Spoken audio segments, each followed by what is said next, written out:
I was standing on my parents' porch with my backpack slung over one shoulder, rain soaking through the thin hoodie I wore, when my mother cracked open the door just enough to show half her face. She looked me up and down like she was checking for dirt on a shoe she didn't want to touch. "What now, Jenna?"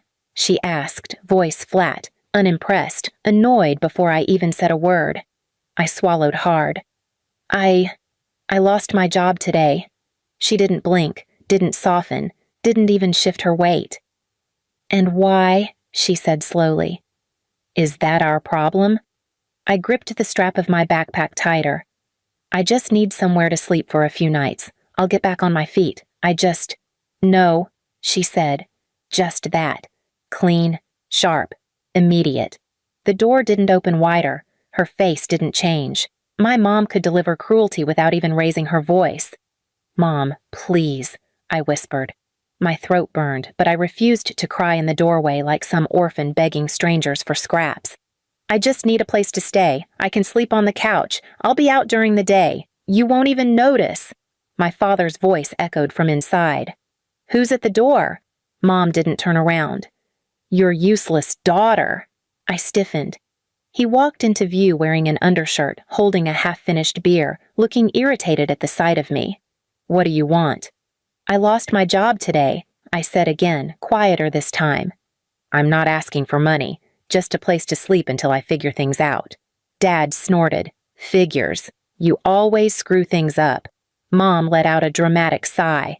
"We don't have space for you here, not with everything going on." I frowned. "What is going on?" She finally opened the door a little wider, just enough for me to see my older sister Hannah curled up on the living room couch like some fragile princess. She had a blanket wrapped dramatically around her shoulders, her hair in a perfect messy bun, a mug of herbal tea in her hands. She wasn't sick. She wasn't hurt. She wasn't recovering from anything tragic. She was emotionally exhausted, which in this house was treated like a medical emergency. Hannah looked at me over the rim of her mug and offered a pity smile that wasn't pity at all. It was triumph. "Hey, Jenna," she said sweetly. "Rough day?" I ignored her. "Mom, I swear, I just need a place to rest." Mom stepped between us as though my presence were some kind of contamination. "Your sister had a very stressful week. She's recovering. She needs quiet. Peace." "I'm not loud," I said. "I'm not going to bother anyone." Mom's face went cold. "Your sister's peace matters more than your existence." The words hit me harder than the rain. I stared at her, waiting for a smirk, a smile, a hint that she went too far. But her expression stayed stiff, unbothered, like she was telling me the weather forecast. Dad took a sip of beer and shrugged. "You heard her." My sister let out a tiny laugh behind the mug. "Guys, you're seriously turning me away?" I whispered. Stormwater dripped from my hair to my chin. I didn't even lift my hand to wipe it. Mom finally stepped out onto the porch, folding her arms over her robe. "Jenna, you're 30 years old. Figure it out. We're done cleaning up your messes." "I've never asked you for anything," I said. "Not once. Not a single time." "And we liked it that way," she replied. Dad stepped closer to the doorway. "Maybe losing your job will finally teach you something. Stop being so weak." I felt the words in my ribs, heavy and familiar, the way I'd felt every insult they'd thrown at me growing up. But tonight, it was different. Because there was nowhere else for me to go. No friend couch available. No roommate left in town. My savings were gone. I had nothing but the bag on my shoulder. "So that's it?" I said. "You're seriously shutting the door on me?" Mom lifted her chin. "Yes." I tried one last time. "Can I sleep in the garage? In the basement? Anywhere?" I won't say a single word. Hannah stood up suddenly, dramatic as ever, clutching the blanket around her like she was an empress. "Mom, can you please shut the door? She's bringing the whole mood down." Mom sighed dramatically. "Yes, sweetheart." Dad jabbed a finger toward me. "Don't embarrass yourself. Go find a motel." "I don't have money for a motel," I said. "That's not our fault," Dad snapped. Mom reached for the door, ready to close it right in my face, and leaned in one last time. "Next time, don't come here. Your sister deserves peace. You don't." And she closed the door, right on my face. The porch light flicked off a second later, like they wanted the world to know I didn't belong even in their shadow.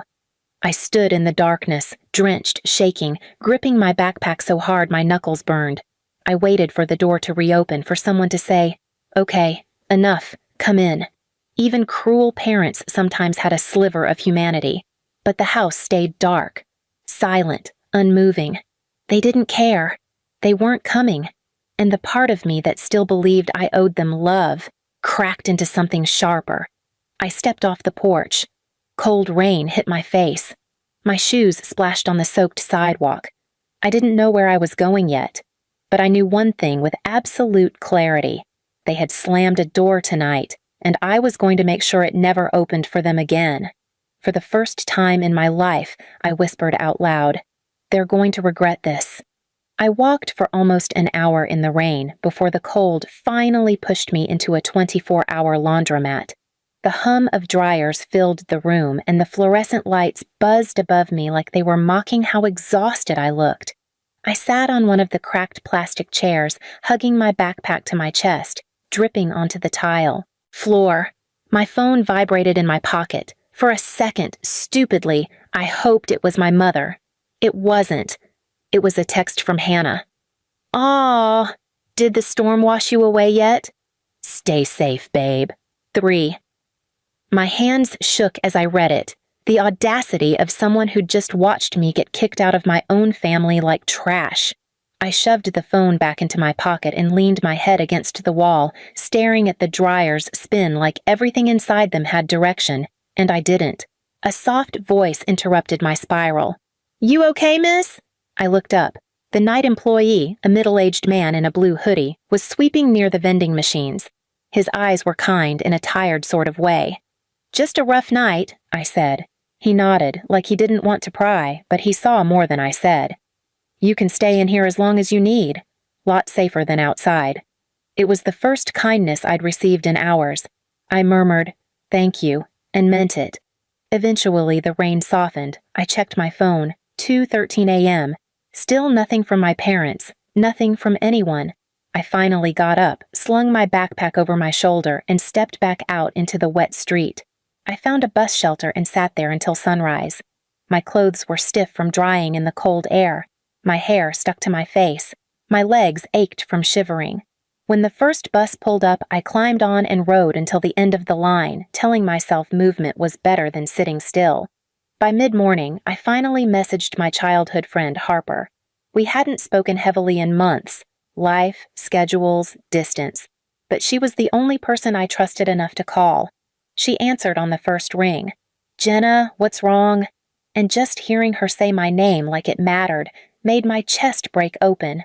I didn't even get a full sentence out before I started crying into the phone, telling her everything. The job loss, the porch door slamming, my mother's words, my father's disgust. "Oh my God," Harper whispered. "Where are you right now?" I told her the street corner. She told me to stay put. 15 minutes later, she pulled up, hopped out of the car, and wrapped me in a hug so tight I could finally breathe again. "You're staying with me," she said. End of discussion. Her apartment was small but warm. She made coffee. She gave me blankets. She let me shower. She didn't ask for explanations or excuses. She just said, "You deserve better than them." And for the first time, I believed it. That afternoon, while she was at work, I sat on her couch, scrolling through job listings. My stomach twisted each time I read the qualifications, the responsibilities, the expectations. My parents' voices echoed loudly in my head. "You screw everything up. You're weak. You bring the mood down. Your sister's peace matters more than your existence." But another voice, smaller, quieter, said, "If Harper believes you can rebuild, why not try?" I kept applying. By evening, Harper came home with takeout and a bag of groceries. "You're not leaving until you want to," she said. "You hear me?" I nodded, eyes burning, but just as the comfort settled in. My phone buzzed again, a message from Mom. "We need to talk. Hannah is upset." Upset. Because I was homeless last night?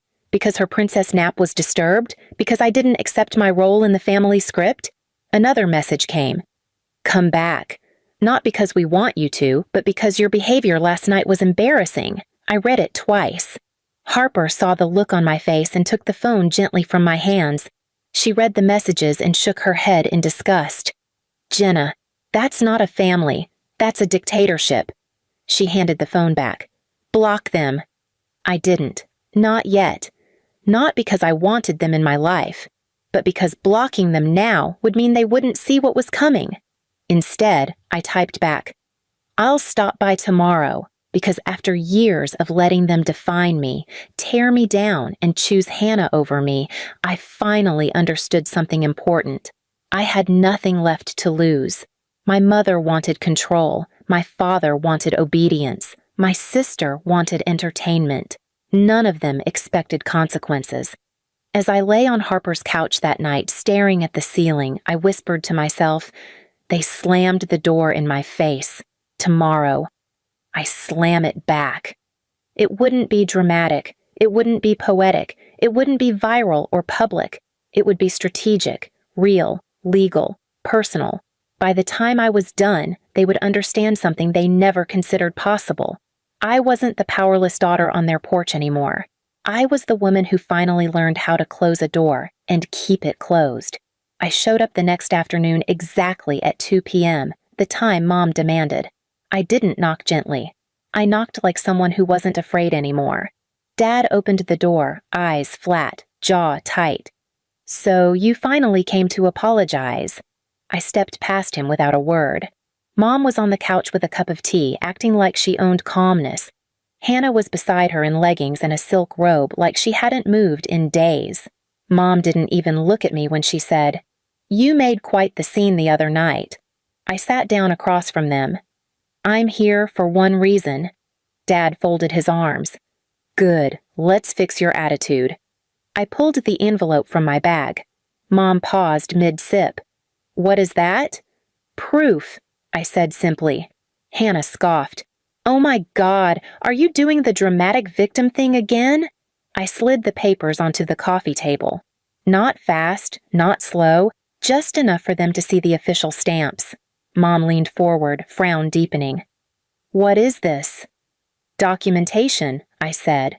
That I no longer consider you my emergency contacts, that I am not financially tied to this household, and that I have legally transferred all remaining rights, responsibilities, and access permissions to someone who actually gives a damn about me. Dad's eyebrow twitched. What the hell are you talking about?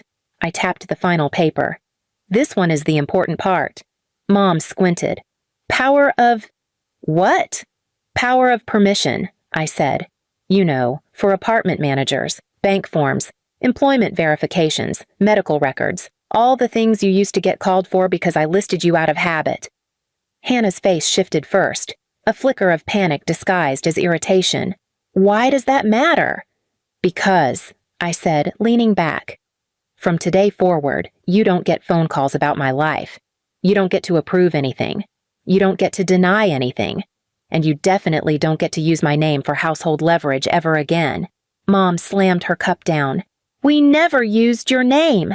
I slid the printout of the missed call log across the table, the one from the night I lost my job, the one where my boss tried to call the emergency contact on file. Mom's name, Dad's number, both ignored. My boss left a note. Emergency contact unreachable. Hannah snatched the paper and read it. Her expression cracked. This doesn't mean anything. It means everything, I said. Because at my next job, and yes, I already applied, they won't call you. They won't hear your voice telling them I'm unstable. They won't hear Dad saying I'm unreliable. You've been poisoning opportunities for years. Dad's face went red. Watch your mouth. No, I said calmly. Watch yours, because you won't be speaking for me ever again. Mom leaned forward, voice trembling in anger. You think cutting us off will change anything? It already has, I said. I pulled out the final item, a small metal key. Mom frowned. What is that? The key to your storage locker. Dad blinked. Why would you have that? Because, I said, The manager called your emergency number 3 times last month, said your payments bounced, said the account owner needed to update contact information. Mom's voice cracked. What does that have to do with you? Everything, I said, because I was still tied to your file, so yesterday I went there myself. I legally removed my name, updated your account to your own numbers, and left a note that the next missed payment goes straight to auction. Mom's face drained. That locker has... Yes, I said. Everything you care about. Dad lunged forward. You wouldn't... I didn't touch a thing. I didn't sell anything. I didn't move anything. I paused, but I removed my name. So when the next bill comes, it's on you. Hannah's jaw clenched. You're punishing them because you made bad choices? I stared right into her perfectly lined eyes. No, I'm punishing them because when I asked for a place to sleep, they shut the door in my face, and now every door connected to me is shut. For them. Mom's breathing grew fast. You can't just erase us. I didn't erase you, I said. I just stopped carrying you. Silence hit the room like a cracked window in winter. My mom whispered, Jenna, what are we supposed to do now? You figure it out, I said, rising from the couch, since that's what you told me to do. Dad stepped forward, blocking the doorway. You'll regret this. I met his stare, cold and steady. I regretted depending on you. This is freedom. I walked past him, opened the door, and finally let that house see my back, strong, straight, unafraid. As I stepped onto the porch, I said one final line without turning around. You slammed the door on me. I'm just returning the favor. And I left them standing in the silence they built. This time, the door closed behind me. Please subscribe to our channel and tell us in comments from where are you watching this video.